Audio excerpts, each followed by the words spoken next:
commune de Yopougon, les populations de la cité Koprim Zénith 2 en danger. Leur maison bientôt engloutie par un énorme trou. Toujours en Côte d'Ivoire, la célébration de la 26e journée mondiale de la protection civile. Au menu, l'impact des TIC sur la prévention des catastrophes naturelles. Enfin, la France encore endeuillée. Mohamed Boulel, un ressortissant tunisien, a tué environ 84 personnes à Nice. C'était lors de la fête du 14 juillet. Madame, Monsieur, bonsoir et bienvenue sur RTI 2. Un énorme trou béant s'est donc formé suite aux récentes pluies dans le quartier cité Koprim Zénith 2. C'est dans la commune de Yopougon. Les populations se disent en danger. Ce soir, elles expriment leur mécontentement et réclament l'aide de l'État ivoirien. La cité Koprim Zénith 2 à Yopougon, quartier Nyangon. De belles maisons, des rues bien dressées. Mais un fait semble troubler la quiétude des riverains. Ce trou béant. Depuis l'année passée, les premières pluies ont fait ce dégât que vous voyez. La terre tombe. Tu es chez toi, tu dors, tu attends la terre tombe comme boum. Au départ, une simple ouverture.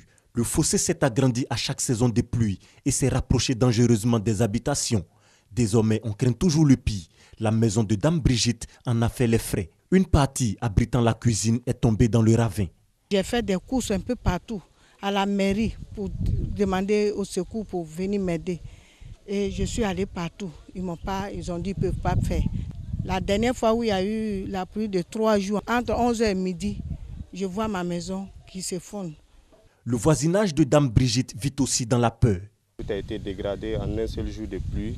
Ma voisine qui a sa maison qui est tombée, sa cuisine, disons, avec tous les ustensiles de sa cuisine qui sont tombés. Nous sommes ses voisins directs. L'eau a déjà creusé, donc on suppose qu'à la prochaine pluie aussi, nous serons encore victimes d'une catastrophe. Chez les résidents à proximité de ce gouffre, c'est le désarroi. Le danger est permanent. Tous appellent à l'aide. Dans nos maisons, là, il y a une partie de la maison qu'on a totalement abandonnée. Parce qu'on a peur. On a peur parce que la nuit, quand il pleut, franchement, on ne peut pas rester dans les maisons. Ces tôles-là, nous les avons déposées de telle sorte que s'il pleut, pour que l'eau qui tombe là, tombe sur ces tôles pour aller directement dans le gros trou. Parce que quand ça va tomber sur le sol, ça va s'infiltrer, ça va encore creuser, mouiller le sol et il va y avoir beaucoup d'éboulements. Donc pour éviter ça, on a essayé de nous-mêmes trouver cette méthode-là, mettre les tôles pour que l'eau tombe dessus, pour éviter de creuser encore le sol. Vraiment, nous supplions les autorités de nous venir en aide. Franchement, nous demandons à ce que les gens viennent voir même ce que nous vivons. Parce que franchement, nous ne vivons pas dans un quartier qui est un peu façon. Ce n'est pas un quartier précaire. La situation des habitants de la cité Koprim Zénith 2 n'est pas méconnue des autorités de la commune.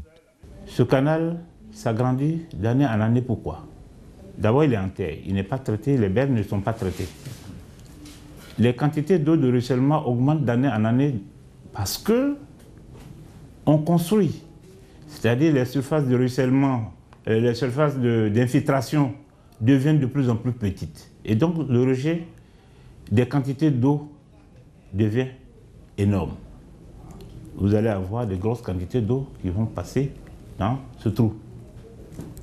Voici pourquoi le trou continue de s'agrandir. Tout le monde est informé de ce qu'il y a nécessité de construire ce canal qui traverse pratiquement tout Yopougon jusqu'à vers Lokwa. Des études sont en cours. On a même pratiquement, on est en train de valider l'avant-projet détaillé pour la construction de ce canal. En attendant qu'une solution définitive soit trouvée, le trou est pour le moment l'endroit idéal pour certains de réaliser de bonnes affaires. Voilà, des précisions de Konaté Moussa. À présent, un sujet tout aussi alarmant que le premier, ce grave accident de la circulation sur l'axe Guessabo-Duékoué dans le centre-ouest du pays. Plus d'une dizaine de morts, 2 véhicules de transport en commun sont entrés en collision. Hors de chez nous, la France à nouveau touchée par un attentat meurtrier. Au moins 84 morts et 52 blessés graves à Nice. Un camion a foncé sur la foule rassemblée pour les célébrations du 14 juillet. La piste djihadiste est privilégiée par les autorités françaises qui ont décrété un deuil national de 3 jours à partir de demain, samedi 16 juillet. Pendant ce temps, en Syrie, la guerre contre le groupe État islamique se poursuit. En effet, 18 combattants djihadistes ont été tués en 24 heures par des frappes russes dans la région de Palmyre, dans le centre du pays. La Russie, principal allié du régime Bachar al-Assad, mène depuis septembre 2015 une campagne militaire visant à la fois rebelles et djihadistes. Retour en Côte d'Ivoire, plus précisément à Bouaflé, dans la région de la Maraoué. La 26e journée mondiale de la protection civile a été célébrée. L'occasion pour l'Office national de la protection civile de mettre en évidence les nouvelles technologies de l'information et de la communication. En effet, les TIC contribuent largement à la prévention des catastrophes naturelles. Les explications de Charles Tatou de RTI Boaké. Le gouvernement ivoirien rapproche les secours des populations. Des centres de secours d'urgence avec installation des pompiers civils s'ouvrent dans toutes les régions du pays.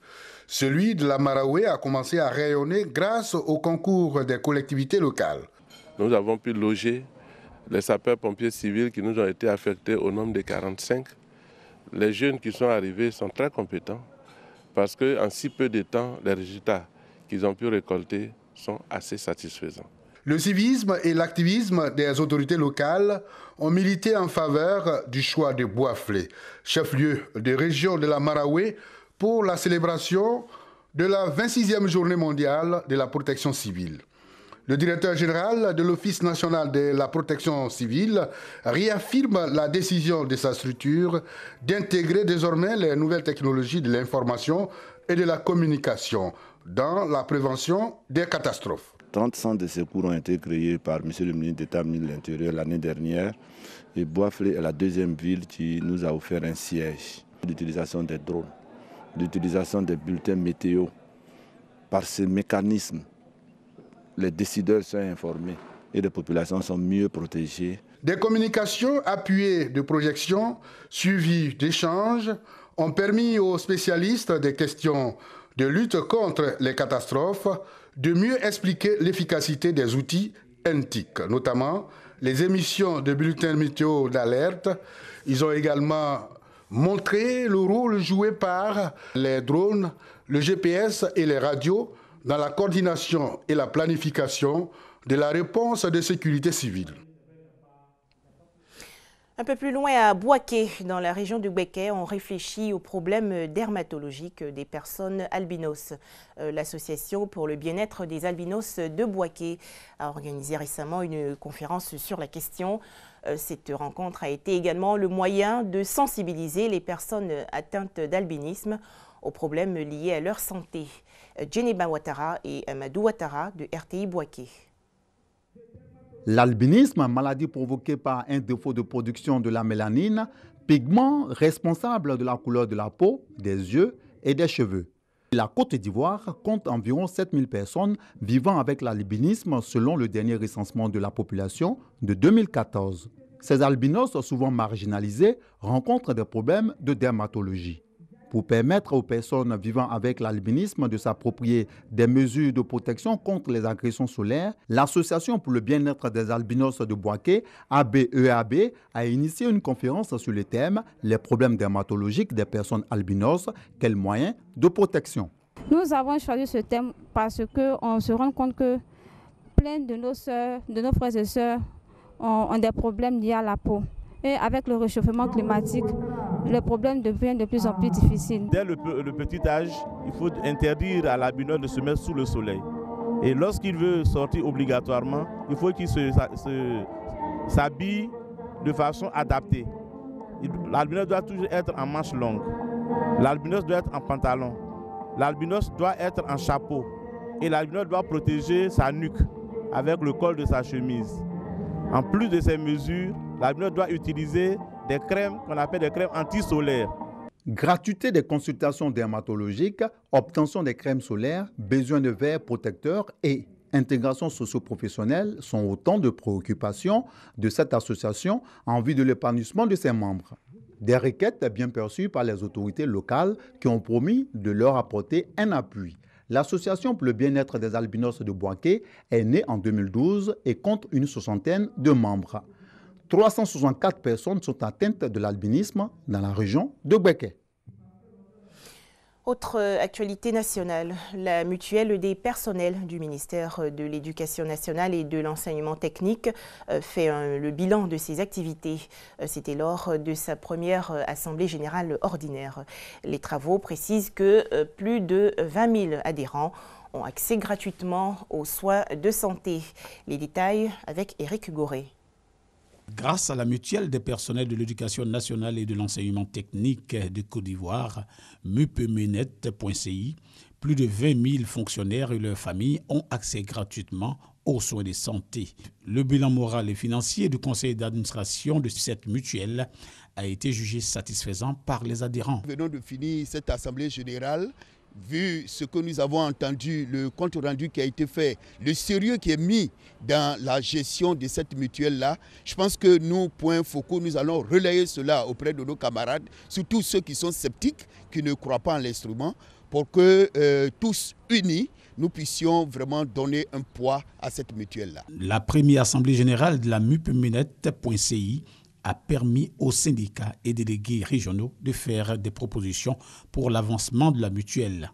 Pour sa part, le président du conseil d'administration a invité tous les fonctionnaires du ministère de l'Éducation nationale et de l'enseignement technique à s'approprier cette structure. Cette mutuelle est la maison commune.